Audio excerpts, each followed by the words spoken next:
The following video is part of a 4-part series in helping you get set up with chickens. Part 1 will cover your breed selections. Part 2 will go into getting set up for your chickens once you've got them home. Part 3 will be covering your general care and maintenance. And Part 4 will go a little more in depth on illnesses and parasite identification.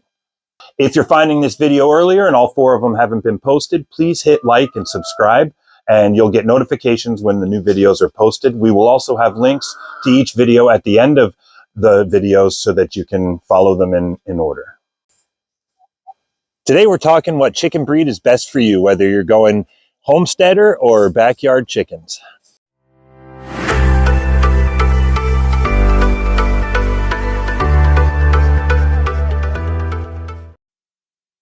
Hello everyone. Fun facts, there's literally over 1,500 different breeds of chicken worldwide. More chickens than people on the planet. I think the statistics say 3 to 1. I don't know how they come up with that, but anyway, we can't possibly inform you on every one of them. I'm familiar with maybe a handful firsthand, and I've done a bit of research on some others. So a lot of the breeds we're going to cover today are going to be available in the Bantam. This is your Bantam variety, and they come in a lot of different color variations and breed variations. So you can see the difference here. This is an Orpington or a lavender Orpington, and these are our Bantams. So you can see there's quite a size difference. Surprisingly enough, their eggs are very, very close in comparison. This is actually an egg from our Jersey Giant, and this is an egg from our little Bantam here. And overall, not a huge size difference. So if you're looking for egg production, but you're worried the little ones aren't going to be good, this is a decent sized egg. Not the largest one you can find out there, but it'll still feed you. So if you're considering getting chickens, no matter where you're at, there's a few major things you're going to want to take into consideration. These animals are just like any other animal, a cat or a dog. They all have different personalities and temperaments, and you're going to want to select the one that works best for you. Some of the more active and mobile breeds tend to be a little flightier and a little more aggressive, and some of the more docile, quieter, and cuddly breeds tend to be a little on the boring side, if you want to say. So you want to choose what's best for you, and also consider the intermixing of those. They don't generally work well together. If you have a really high energy and high mobile chicken, they may not do as well with your quiet, more docile chickens. You might see some aggression towards each other. And a prime example right there is this is one of our Easter eggers, and she is part Americana, and we're not even sure what else, possibly Orpington. But as you can see, they do tend to run a little more on the bully side when it comes to the flock. These guys here, the Jersey Giants, their cousins, the Australorps, they tend to run on the quieter, more docile side. So they may not play well with some of the other breeds. So take those things into consideration. What you're raising the chickens for. If you want dual purpose, when you hear the word dual purpose, that's referring to a chicken that is very high in egg production, but also known for their meat and gaining a little bit more on the weight side so that they can produce a good meal. So consider those things. If you just want egg chickens, most of your dual purpose breeds are good for both. So for instance, the Jerseys are known for laying all year round. You can get 200 plus eggs out of them a year. And there's lots of other breeds out there that are just known for their egg production. So when you're researching, and take those things into consideration, your environment. If you're in a southern, more warm environment, some of these winter hardy breeds, as you see here in front of me, they're going to require a lot of shade and cooling down areas. And in the summertime, especially, even in the summer here in Canada, it can get a little too hot. We have to make sure that these girls have a nice, cool, shady spot to go in to get away from that heat. And vice versa. If you have breeds that are bred and used to the heat or bred for the southern climates, you're going to want to be careful in considering them for your northern climates. If you're living in North America anywhere, they will not do well in the winter. Right now, we are January. End of January, it's about -6 Celsius out here. As you can see, these breeds are quite comfortable. That's around -20, now around minus 20 degrees Fahrenheit. And as you can see, these girls are okay. We do throw down some straw so that they're not right in the snow. You will see that they won't generally go into the snow or stay in the snow for very long, but take those things into consideration. It's very important for the health of your chicken. The space you have available. Some breeds do better in more confined spaces, and some need more open space. These Jersey Giants and your larger breeds usually need more space in the coop. Your standard is 1 square foot per chicken, but these guys are probably looking more 3 square foot per chicken. So take those things into consideration when you're looking at your breeds. And this is one of our Jersey Giants. They've all just started to come into laying, and we're getting anywhere from 3 to 5 eggs a day out of these girls right through winter. So take that into consideration. Some breeds will stop laying around winter time. Some of the less winter hardy breeds conserve their energy in the winter and don't do any egg production whatsoever, while others will continue to just pump the eggs out every other day or so. So this here's one of our Easter eggers, and she was bred with an Americana rooster, so we know she's got Americana, or she was bred from an Americana rooster, to one of our more aggressive chickens here, and she happens to be quite the opposite. So you never know what traits are going to be passed on when you're getting Easter egger chickens. So if you are starting off, and you'll hear that Easter egger term a lot, they lay pretty bluish and greenish colored eggs, which is why they're known as Easter eggers. We like to collect different colored eggs around here, so we keep a couple around with our purebreds. But they are great for starting out with because they are easy to keep generally. And again, the pretty blue eggs, a lot of people like getting those strange blue eggs or green eggs. They tend to be the more inexpensive to get. A lot of people, because they're not purebred, they can't ask for a lot of money when they're selling the chicks or selling eggs. So they're generally very easy to find. And because a lot of people like to play around with different color variations, they breed a lot of their purebreds to different breeds just to get different color patterns and different types of chickens. So the Easter eggers are generally very easy to find. They make great pets. If you're looking for an egg producing animal that, you know, is not only making food for you, but also a companion, take that into consideration when you're researching your breeds. There are a lot out there that will sit on your lap and let you groom them and hang out with you. And they've got little personalities, so they can be quite fun to hang out with. And some of them, even after you put them down, will come running back and jump back up on your lap. So a lot of people find them as great pets. So when you're doing your research, read up good about them, maybe talk to the breeders or talk to people on a social media page, like a Facebook page, and ask them. You know, we have found in our experiences when we're researching different breeds that sometimes there are breed specific traits that may or may not come out in your specific breed. So do a lot of research and do a lot of talking and asking questions, and please drop any questions you have in our comments down below, and we're happy to answer them if we can. And there's a lot of other great people in our comments that have mentioned other breeds that are quite knowledgeable in those breeds. So yeah, don't be afraid to ask. Okay, so another part of the selection process is auto-sexing. You'll hear that term thrown around.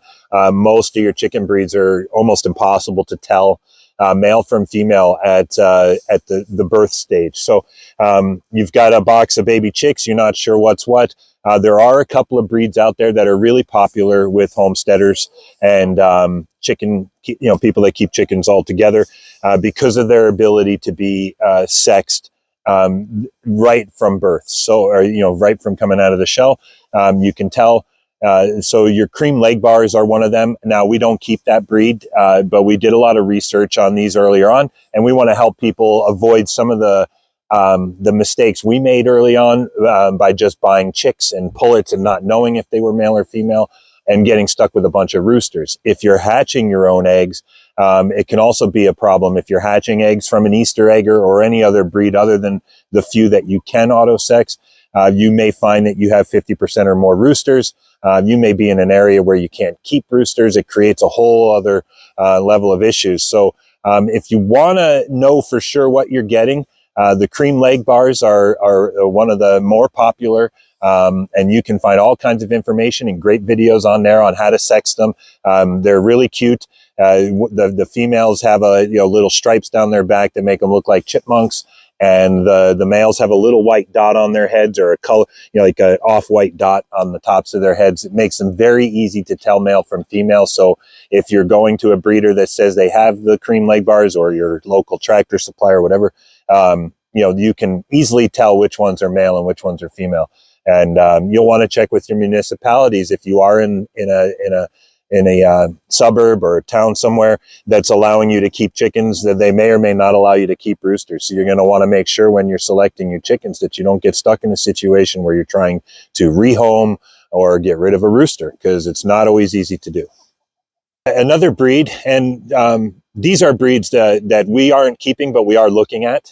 We are always looking to add to our flock. So another one we found while researching is really popular in Europe and making its way over to North America from Germany is the Bela Felder. Yeah, I know I'm not saying that right, folks, so don't give me a hard time about that. But anyway, they're another great dual-purpose, all-weather kind of a bird, super nice demeanor, and another popular one because they can be auto-sexed. I would guess that they're some way related to the cream leg bars, because their markings are almost identical. The females have a little chipmunk stripe down their backs, and the males have a little off-white cap on the tops of their heads. Another popular one if you're looking to know for sure that you're getting males or females, whatever it is you choose you want to have. So the third breed we want to mention that we are also looking to track down or having difficulty in our area, but are the Coachins. And they are the ultimate lap bird. So if you're looking for a companion pet that also provides you eggs, they are great layers. They are built for the winter weather. They are covered from head to toe in feathers all the way down their legs and onto their feet. And we're really looking forward to adding them to our flock. So if you're considering a good and they are another good backyard breed as well. They'll do okay in smaller spaces, and it's another one to consider. So do some research on those if you're looking for a companion pet, and also a pet that's going to provide you with a delicious breakfast or dinner or whatever kind of meal you like to eat your eggs with. Oh, and the Coachins also come in a lot of little fancy colors. They have really pretty patterns on their feathers, and I'm excited to try and find some myself, and just to add them to all of our beautiful colors here.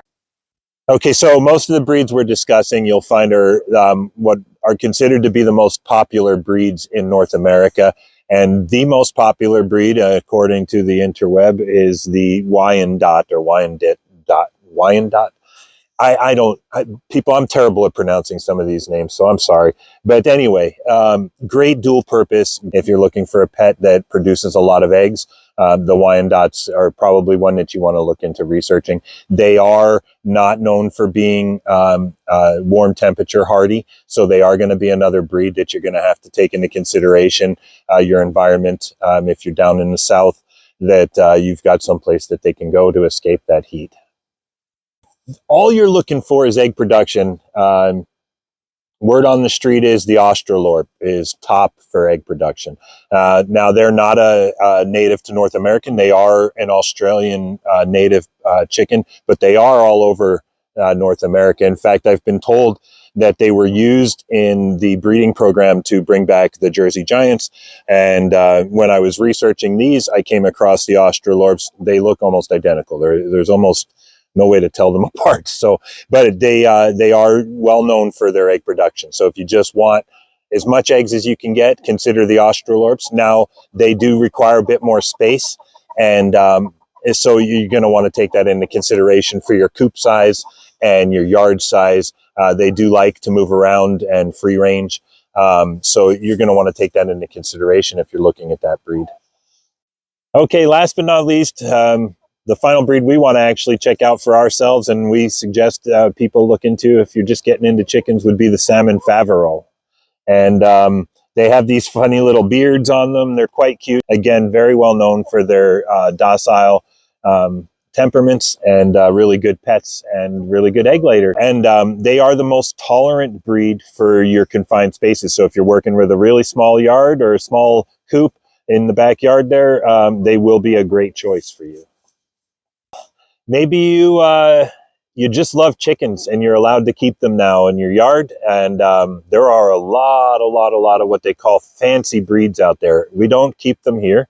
I don't have anything against them. There are a lot of cute ones out there I'd love to have, but they tend to be a little bit more on the high maintenance side, not as productive when it comes to meat or eggs. So if you're researching and you're just into the keeping them for pets, or you want to take them to the shows and show them, you can look into your frizzles and your frazzles and your silkies and all them, but do a lot of research on those fancy breeds, because a lot of them do require a bit more care than your farm yard or homestead variety chickens. So eggs and showbirds aren't your thing. You just want meat.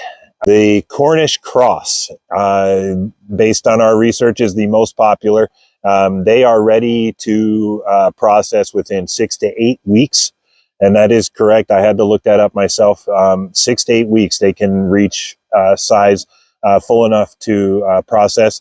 After that, apparently, they start to develop a lot of health issues, though. So if you're looking for long-term pets, that are also meat birds, you're going to be processing quite frequently. So take that into consideration.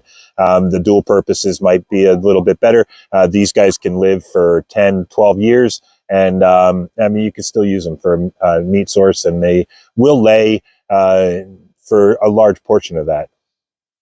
About 10 years ago, when we first started looking into getting into chickens, we also wanted to do ducks. And I just want to save some of you the trouble. We did a bunch of research. We talked to some people. You might see a lot of videos with people keeping chicks and ducks alongside of each other. Your ducks are going to be a lot more work. They require a water source. They tend to be a little messier and louder. So also take that into consideration if you're in the city, and the bylaws may or may not allow you to keep ducks along with the roosters because of the noise levels. So do your research on that as well, and make sure you're properly set up for them. We do know people that keep them. And as I said, it's just a lot more maintenance and work, especially if you're in northern environments where your water sources can freeze in the winter. Just do a lot of research if you're thinking of ducks. They are cute. And they got personalities, and I'd love to keep them, but I just don't know if I want to take on the responsibility. Well, thank you for watching, and I hope this information helps you on your path to selecting your breed of chicken and getting started with chickens. This is going to be a multiple part series. We are going to go ahead and do another video on what you'll need to get set up once you've selected the breed of chicken that you want, what you're going to need to get started in wherever you're at, backyard, or you just moved on to the acreage and you want to get going on the chickens. We're going to go ahead and cover everything you need, and maybe save yourself some money. And a lot of the breeds we covered in this video today were mentioned in other videos we've done by others that raised them in the comments, so we wanted to cover them. I know we missed a bunch that are also great for your dual purpose and backyard, so anybody out there wanting to help others out there that are just getting started on their chicken journey, please drop those breeds in the comments and mention whether or not they're cold hardy or not, and any special needs that they might have if people are choosing to select that breed for their backyard.